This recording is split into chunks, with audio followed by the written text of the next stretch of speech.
Actually, first, Ouais! Bravo! Content!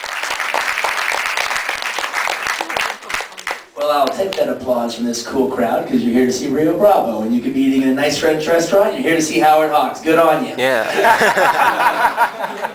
He was much more soft-spoken. Yeah.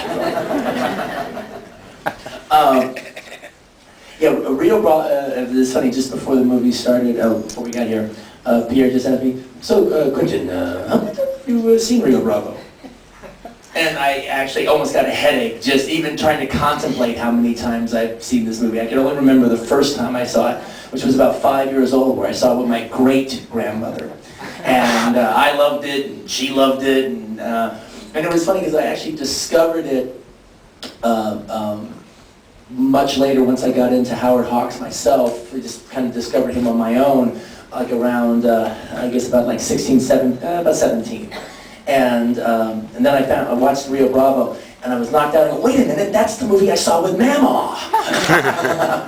And, to me, one of the things about Rio Bravo that's so wonderful is there's all kinds of things in it that's really great, but to me, yes, it's one of my favorite, it's one of the greatest Westerns, yes, it's one of the greatest Hawks films, yes, it's one of the greatest John Wayne movies, but it also fits into another genre, because I'm always about cutting movies up and putting them into subgenres.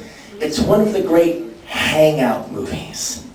And there are certain movies that you hang out with the characters so much that they actually become your friends. And it's a really rare quality to have in a film. And it doesn't rarely happen, and those movies are usually quite long, because it actually takes that long of a time to get past a movie character where you actually feel you know the person and you like them.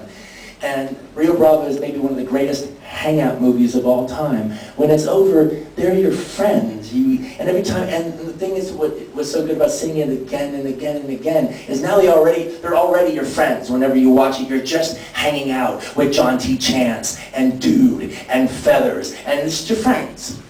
One of the critic, Robin Wood, out of Britain, said that in his estimation, that if there was ever one movie to justify the existence of Hollywood commercial cinema, it would be Rio Bravo.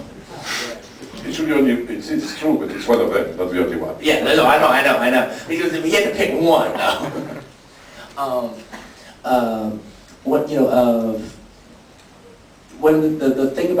one of the things I loved about Howard Hawks so much was, growing up without a father, Howard Hawks actually had very definite ideas about manhood and what a man should be and rules of conduct and stuff like that. But not based on a class system or anything or propriety, but just, what is expected of a man.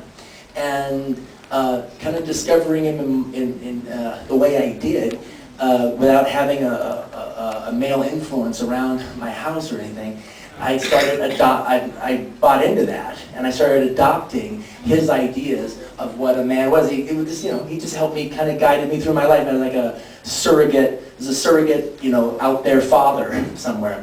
But the thing about Rio Bravo that I thought was I loved it so much, was there was a point in my life, it was 100% hands down my favorite movie.